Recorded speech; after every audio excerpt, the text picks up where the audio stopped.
Man, there's a lot of reasons I thought we could be getting closer to a serious war, maybe World War III or whatever, and Venezuela wasn't really on my radar. I mean, they're on my radar more than many other countries, but Iran is certainly an issue. China is an issue, but Venezuela just acts, well, a Venezuelan naval vessel sank because it rammed an international cruise ship.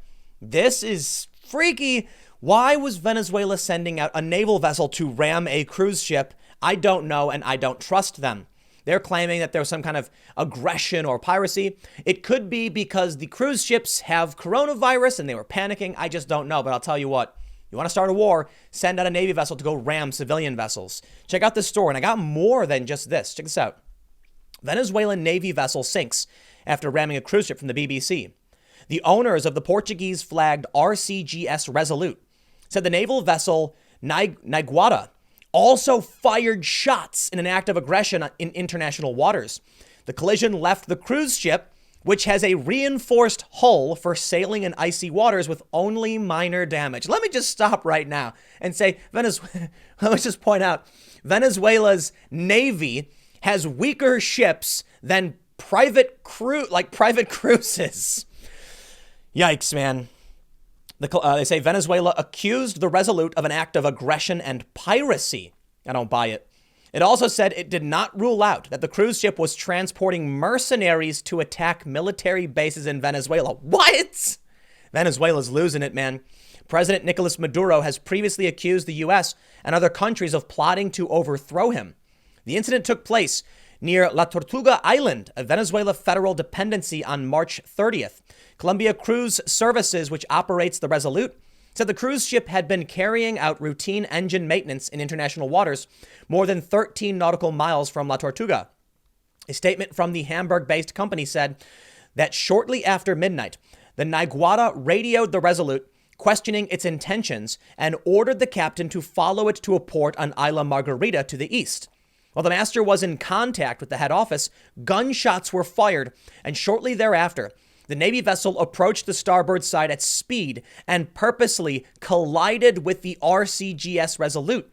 The Navy vessel continued to ram the starboard bow in an apparent attempt to turn the ship's head towards Venezuelan territorial waters. They were trying to seize this vessel, it would seem.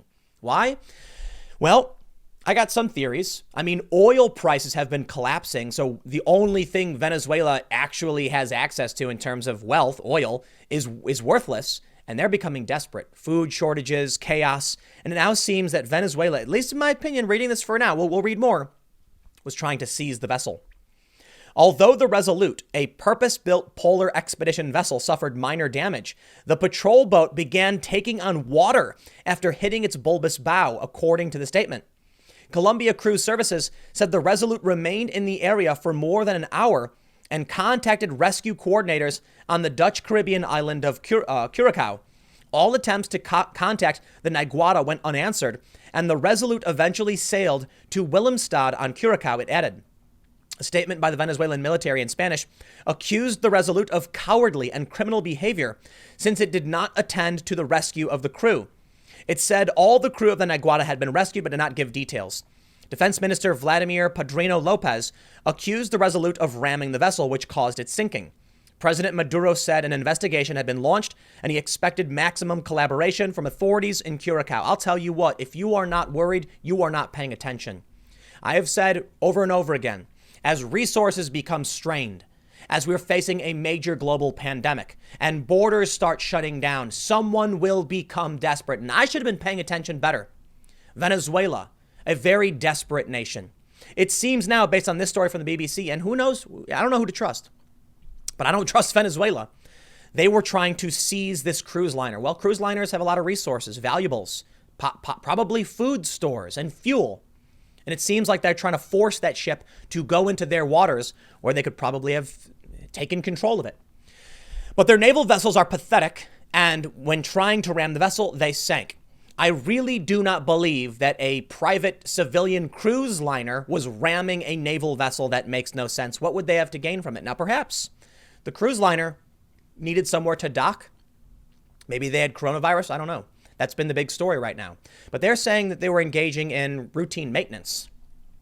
I'm sorry, man. I'm going to throw this one to Venezuela is in serious crisis. Venezuela's financial crisis exacerbated by oil price war and the coronavirus. So yeah, what we could be looking at is a desperate nation trying to seize resources and attacking civilians. Now, they're not going after neighboring countries just yet, but that's the fear. How long until they start going into neighboring countries to seize resources by force because trade is broken? I don't know. Maybe it's not possible. Maybe it gets worse. Check this out. Trump, U.S. to deploy anti-drug Navy ships near Venezuela. And here we go. Maybe this leads to an escalation of conflict. Maybe some of these other countries that we don't like come to the aid of Venezuela. I don't necessarily believe it. But even if we just had a war with Venezuela, that would be scary. If we're looking at Venezuela engaging in some kind of naval military action, what do you think is going to happen when the U.S. naval vessels show up? Now, I think it's fair to point out U.S. naval vessels are going to be substantially better equipped and armored than these pathetic Venezuelan ships. Look, I get it. Cruise liners are pretty massive, strong boats or whatever you want to call it, ships. So I don't know, though, man. If that's the best you could muster up Venezuela, that's sad and pathetic. They're becoming a rogue state. The AP reports Donald Trump announced Wednesday that Navy ships are being moved towards Venezuela as his administration beefs up counter-narcotics operations in the Caribbean following the U.S. drug indictment against Nicolas Maduro.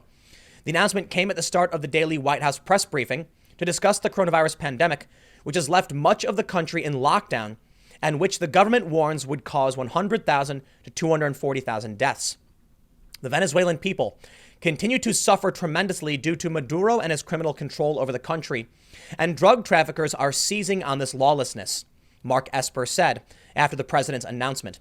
The deployment is one of the largest U.S. military operations in the region since the 1989 invasion of Panama to remove General Manuel Noriega from power and bring him to the U.S. to face drug charges. It involves assets like Navy warships, AWACS surveillance aircraft, and on-ground special forces seldom seen before in the region. We've got escalation in Central and Latin America. We've got escalation in Iraq and Afghanistan. What comes next? I don't know. But we have a brewing trade war between the U.S. and China's been lying and slowing down our response to the coronavirus. Could this be the preliminary actions taken before a major international conflict? I do not know. But if you're not worried, you're not paying attention. I'll say one thing. Maybe I'll talk about more, but I am at this point eternally grateful to our obsessive, to say the least, gun culture in the United States. While many people wanted Americans to be disarmed, never forget that one of the reasons we don't get invaded is because there is a gun behind every blade of grass. And now you're seeing urban liberals flock to gun stores and pick up weapons as fast as they can. Donald Trump said that gun stores are an essential service. Well, I'll tell you what, if it comes to the point where we are facing serious international conflict, Iran might be involved, Venezuela, China, who knows? I don't know where Russia would fall. I'll tell you what, though, as a probable non-combatant, right? I'm just an internet complainer. I'm not going to be on the front lines of this. And no, I don't want any people invading the U.S. Now, if it came to the point where real war broke out and there are people storming the beaches of, Manhattan Beach, California or something, or Newport News, which would probably be a bad place because there's a military base there. But you get the point. Yeah, I would absolutely seek to defend this country, which is why the point I'm making is, yes, you will have many Americans armed to the teeth, which will make it very, very difficult for anyone to invade our territory. But of course, major urban centers aren't nearly as armed, and that could be serious trouble, be very difficult. I don't know how things would play out. But I will say, if the U.S. is sending our warships to Venezuela for any reason, I don't care what the reason is, while Venezuela is engaging in these actions, war seems likely. Now, I do have one more point I want to bring up, not a full segment, just to mention. Navy Chief Thomas Modly says they sacked Theodore Roosevelt, the captain, because he put the crew at risk with a leaked coronavirus letter, because our adversaries in the region will think that one of our warships might be crippled. You probably heard the story. The guy released a letter saying we need help, got leaked. They relieved him of command. Everyone cheered his name. Seems like a good dude. But as they say, loose lips sink ships. I pointed this out before, that if our enemies start to believe that our military is becoming crippled due to the virus, it's now or never for them. They might say this is our best chance to strike. Raises a lot of questions, a whole lot of questions. But with the economic collapse, we are weaker than ever. We're strong, but we are weaker than ever. There's difficult times ahead, and I hope war is not on the horizon. But man, are we seeing that escalation, so you better get ready. It may not happen. Maybe this will all blow over. I don't know what to expect. But I got a couple more segments coming up for you in a few minutes. Stick around. I will see you all shortly.